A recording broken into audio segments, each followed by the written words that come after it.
Bienvenue dans Mémoire francophone sur Choc FM 105.1, votre série de témoignages qui met en lumière le parcours inspirant de ceux et celles qui ont consacré leur carrière à faire rayonner la francophonie en milieu minoritaire.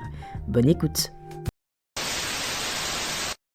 Bien, comme je me décris souvent, j'ai passé 25 ans de ma vie en politique. J'ai adoré mon travail. Je remercie les citoyens qui m'ont donné cette opportunité-là.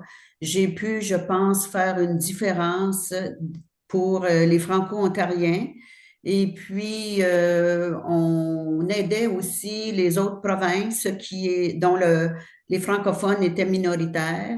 On leur donnait des idées ou on leur donnait des outils pour améliorer les services en français. Par exemple, TFO, on a signé un contrat avec le Manitoba pour que les Franco-Manitobains puissent recevoir des services en français parce qu'on sait que TFO est une télévision éducative. Alors, on échangeait nos programmes avec eux.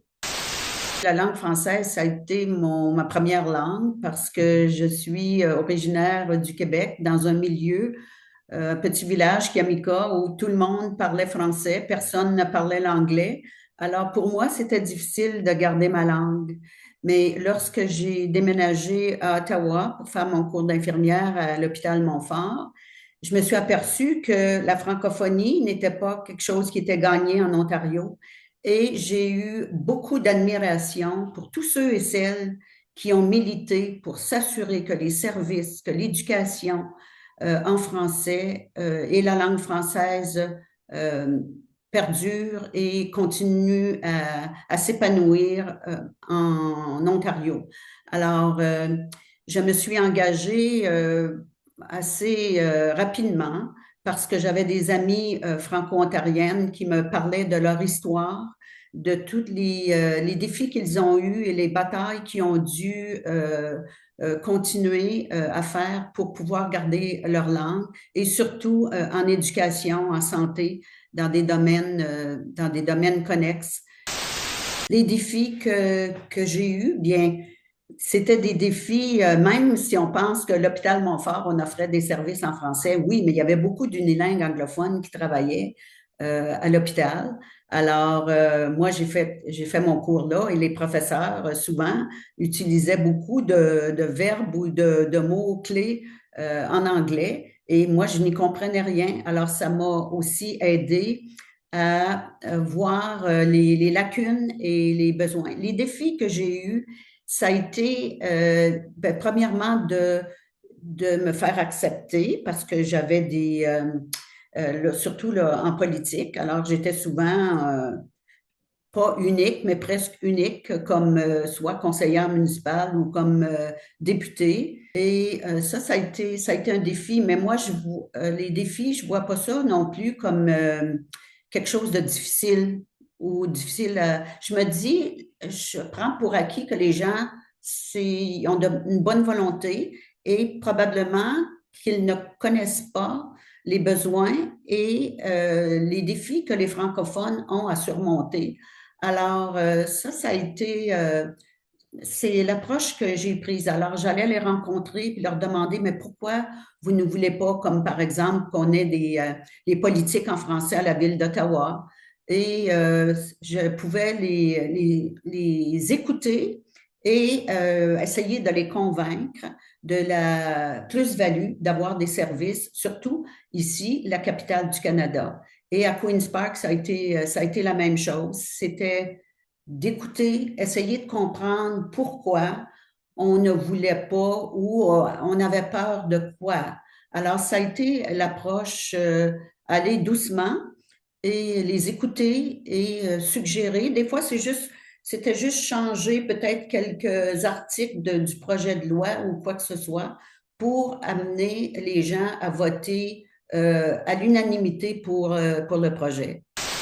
Le 25 septembre, c'est une journée où on s'arrête et on pense à tout ce que les Franco-Ontariens ont dû passer au travers et leur réussite. Et c'est une journée aussi que nos jeunes dans les écoles qui n'ont pas connu les luttes que leurs parents ou leurs grands-parents ont dû passer au travers pour avoir aujourd'hui nos écoles francophones, nos collèges francophones et notre première université complètement francophone. Alors, quelle réussite! Alors, ça a été fait parce que les gens se sont unis et ont voulu s'assurer que la langue française continue de vivre. Alors, et puis, moi, ce que j'aime dire aussi, c'est la réussite des Franco-Ontariens.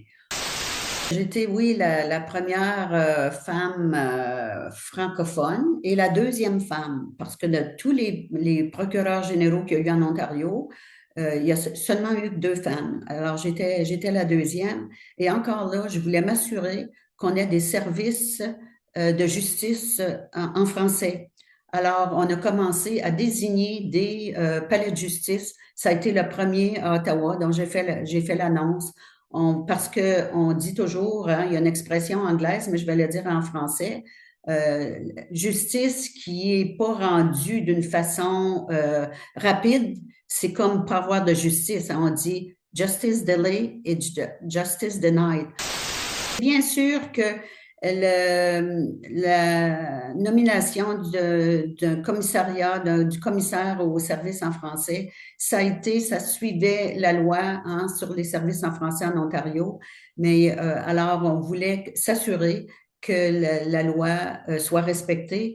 Alors ça a été pour moi, c'est sûr, le plus grand accomplissement, mais comme vous avez parlé, la journée des francophones, le 25 septembre, l'indépendance de TFO, ça a été toute une réussite parce qu'on a pu s'assurer continuer à avoir des services. L'investissement majeur dans l'éducation en français, on a construit plus de 70 écoles francophones sous notre règne. Alors, la définition inclusive hein, des francophones, les francophones qui venaient d'autres pays, c'était pas souvent leur langue maternelle, mais c'était c'était l'anglais ou le français. Alors, on voulait être compté parmi le nombre de francophones en Ontario, parce que plus il y avait de francophones, plus on offrait des services. J'avais nommé le premier comité, mis sur pied le premier comité pour arriver à la création de l'Université de l'Ontario français. Alors, j'en garde de très bons souvenirs et je n'ai pas fait ça seule. J'ai été accompagnée, j'avais un comité aviseur de francophones des différentes régions de l'Ontario qui m'arrivaient avec des problèmes, puis puis il arrivait aussi avec des solutions. Alors, c'était beaucoup plus facile pour moi d'avancer. Puis, on savait que quand j'arrivais au cabinet, que j'avais la communauté francophone en arrière de moi. Alors, moi, j'ai toujours vu comme approche, il faut consulter, il faut écouter les gens, puis les gens sont nos meilleurs aviseurs, nos meilleures personnes pour nous donner de bons conseils.